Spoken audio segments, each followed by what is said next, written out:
Pam and Tommy, episode 5, titled Uncle Jim and Aunt Susie and Duluth.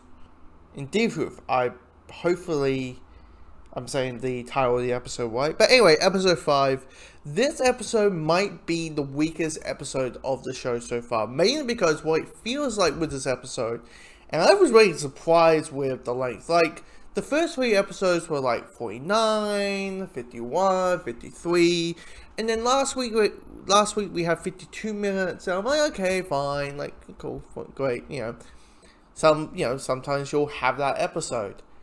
This episode is 33 minutes long. And I was like, okay, why is that? And the reason it is that is because this episode really did felt like the setup episode where, okay, we want, in the last 3 episodes, in 6, 7, 8, that we want X, Y, and Z to happen.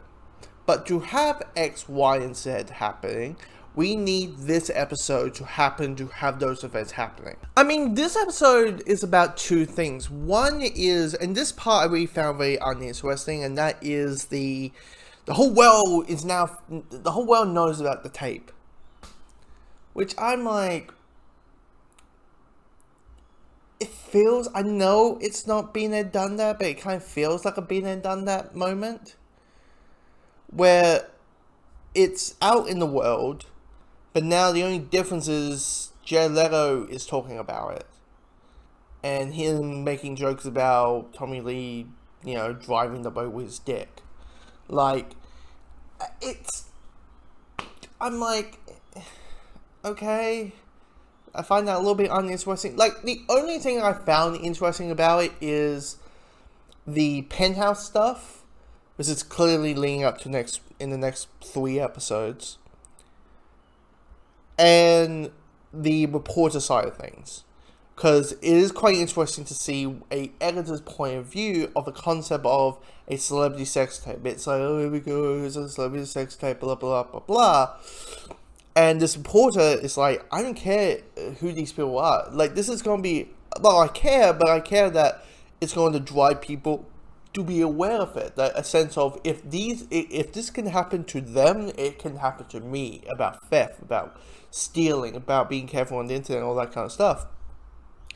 And even to the point when she contacts Tommy, the response is fuck off, because there's a narrative in their heads about, we know what you're going to have. Yes, you're the LA Times, but we feel like you're going to slang us.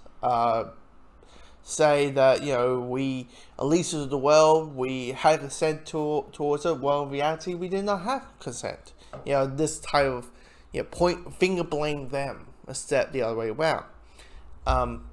Also, the penthouse stuff, I laughed my ass off because the guy probably at the time who won, penthouse was like, I call it their bluff. They're not gonna sue me. Freedom of speech, freedom of the press.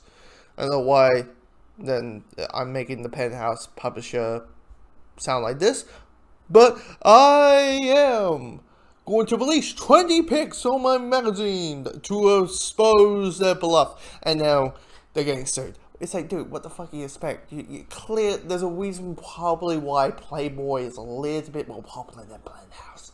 Because your brain isn't maybe 100% complete. Just put it out there. You're not crackly bright. Just saying out there. Just saying. Now, the stuff I did found very interesting was the stuff with Tommy. The last couple episodes have been heavily on Pamela, understandably so. But this one's all about of Tommy being in Pamela's shadow. I mean, it is kind of for the concept of, like, what does it feel like to be in the same industry, but in different fields, and your other half is going to be more popular and more relevant, and people are talking about your other half more than you. Because that's what Tommy's doing. He's reminiscing. He's looking at these Motley Crue signs of, like, how many records they sold, and how many... That was probably be how many downloads you sold probably now these days, but how many records and how many, like, there's a sense of reticence. And him having a temper, and him just going at some fans who said to him, you know what, and it's a dickish thing to say, I know, but it's like, dude, there's a way to do it. There's a way to do anything. But these fans are like, dude, that's the best thing you ever did. That tape, that's the best thing you ever did. Since 87, I think it was. And he's like, really? Me banging my wife on camera, that's the best thing I've fucking done. Oh, and he just goes ape shit on these two fans. And you're like, you understand his pain, you understand his frustration, you understand that, hey, I mean, truly, let's be honest, as I said in the first week when they released the first 3, Tommy is kind of just known for my generation as Pamela's ex-husband. That's basically what he is. Like, you know, my generation probably doesn't know who Motley Crue is. They know who Queen is. They know who Kiss is. They know the Beatles and the Rolling Stones. But they probably don't know who Van Halen is. They don't know probably who Black Sabbath is. And they probably don't know what Motley Crue is. They probably know who AC/DC are, knowing that, you know, they are in, you know, they've been kind of heavy featured in a couple of Marvel films. But the relevance of Motley Crue and Tommy himself is peeling away, and it's kind of, you realize that him being a father, for him, feels that sense of legacy, that he has some purpose in life. And seeing that slightly drift away, and even his actions kind of flex on Pamela, which is kind of unheard of in my head. Like, have you ever heard that? The concept of like, your other half might affect your career because you're linked to them. Like, I don't understand. Like, do we, like, has that ever happened? Like, someone's career dropped down just because they maybe dated someone who's a little bit iffy? Seriously, I've never heard of that before, but anyway.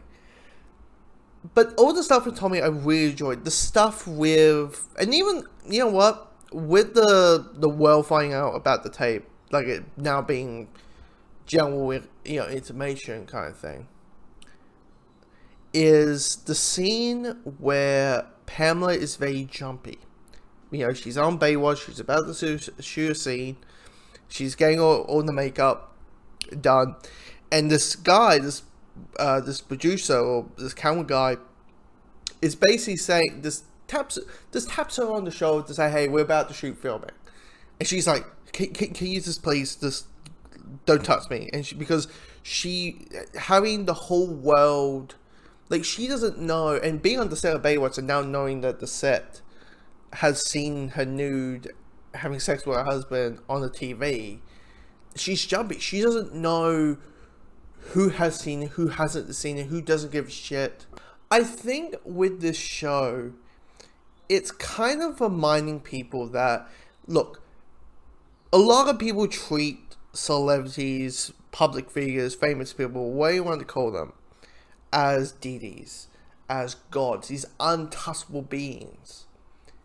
And the moment we are reminded, and cancer culture is kind of showing this, the moment we are reminded that these people are people, these guys are fucked up like the rest of us, we are like, we don't want you anymore. How dare you? Get out of my face. Because what is happening is it's a situation of the version that I know, that I created in my head, is ruined, and I don't want you around anymore. How dare you? You know, or temper a bit, and you don't want to see them anymore. You feel you're getting cheated, you're getting lied to, of a lie that you created in your own head.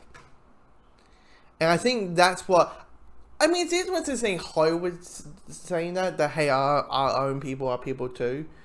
But I think reality people are just going to talk about the sex tape and the nudity and Lee James looking like Pam Anderson, which